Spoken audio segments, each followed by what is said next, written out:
एक माटी का दिया है जो सारी रात अंधियारे से लड़ता है। तू तो भगवान का दिया है, तू कित बात से डरता है। हथेली पर रख कर नसीब तू क्यों अपना मुकद्दर ढूंढता है। सीख उस समंदर से जो टकराने के लिए पत्थर ढूंढता है। जिंदगी बहुत हसीन है, कभी हंसती है तो कभी रुलाती है। लेकिन जो जिंदगी की भीड़ में खुश रहता है, जिंदगी उसी के आगे सर झुकाती है। हेलो दोस्तों, आइए हम चलते हैं एक नए कहानी की तरफ। आज हम आपके सामने एक नई कहानी लेकर के आए हैं। तो चलिए दोस्तों, हम स्टार्ट करते हैं। राजा उत्पात ब्रह्मा जी के पुत्र मनु के पुत्र थे। उनका विवाह एक बहुत ही सुंदर कन्या से हुआ था, जिनका नाम सुनीति था। राजा अपनी पत्नी से बहुत प्रेम करते थे, लेकिन उन्हें कोई संतान नहीं थी। इसलिए रानी ने राजा को दूसरा विवाह करने को कहा। राजा अपनी पत्नी से बहुत प्रेम करते थे, इसलिए उन्होंने मना कर दिया और कहा कि दूसरी पत्नी के आने से तुम्हारा स्थान कम हो जाएगा। जिस पर सुनीति ने कहा, मुझे आप पर विश्वास है, ऐसा नहीं होगा। राजा को सुनीति की हठ माननी पड़ी और उन्होंने दूसरा विवाह कर लिया। उनकी दूसरी पत्नी का नाम सुरुचि था। विवाह के बाद जब सुरुचि महल आई, तब उसे राजा की पहली पत्नी के बारे में पता चला। यह जानने के बाद सुरुचि ने उत्तानपाद से कहा, जब तक आपकी पहली पत्नी वन प्रस्थान नहीं करेगी, वो महल में प्रवेश नहीं करेंगी। यह सुनकर सुनीति स्वयं ही राज महल त्याग कर वन में रहने चली गई। कुछ समय बाद राजा शिकार के लिए वन में जाते हैं और घायल हो जाते हैं। यह बात जब सुनीति को पता चलती है, तो वो राजा को अपनी कुटिया में लाकर उनका उपचार करती हैं।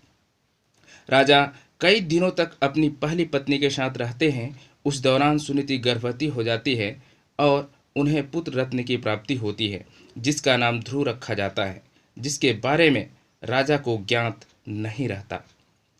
कुछ दिनों बाद राजा अपने महल चले जाते हैं। वहाँ भी रानी सुरुचि को पुत्र रत्न की प्राप्ति होती है, जिसका नाम उत्तम रखा जाता है।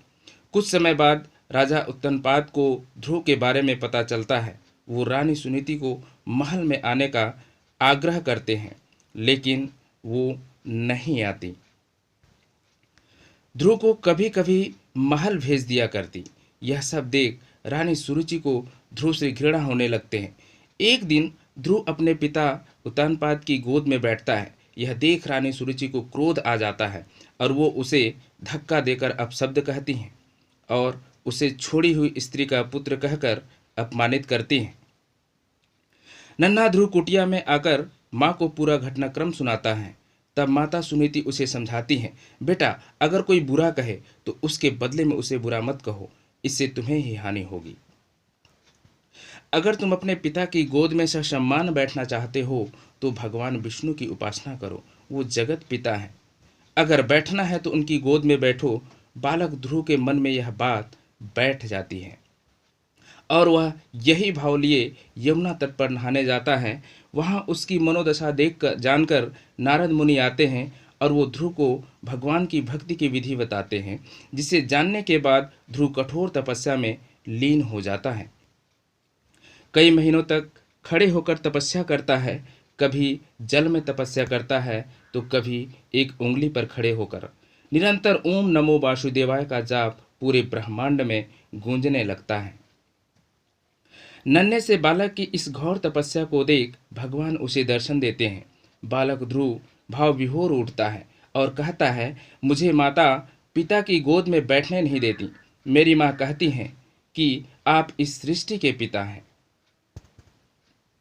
अतः मुझे आपकी गोद में बैठना है। भगवान उसकी इच्छा पूरी करते हैं और उसे तारा बनने का आशीर्वाद देते हैं, जो कि सप्त ऋतुओं से भी सबसे ज़्यादा श्रेष्ठ होगा। उस दिन से आज तक आसमान में उत्तर दिशा की ओर ध्रुव तारा चमक रहा है। ध्रुव तारे की कहानी आपको कैसी लगी, कमेंट ज़रूर करें।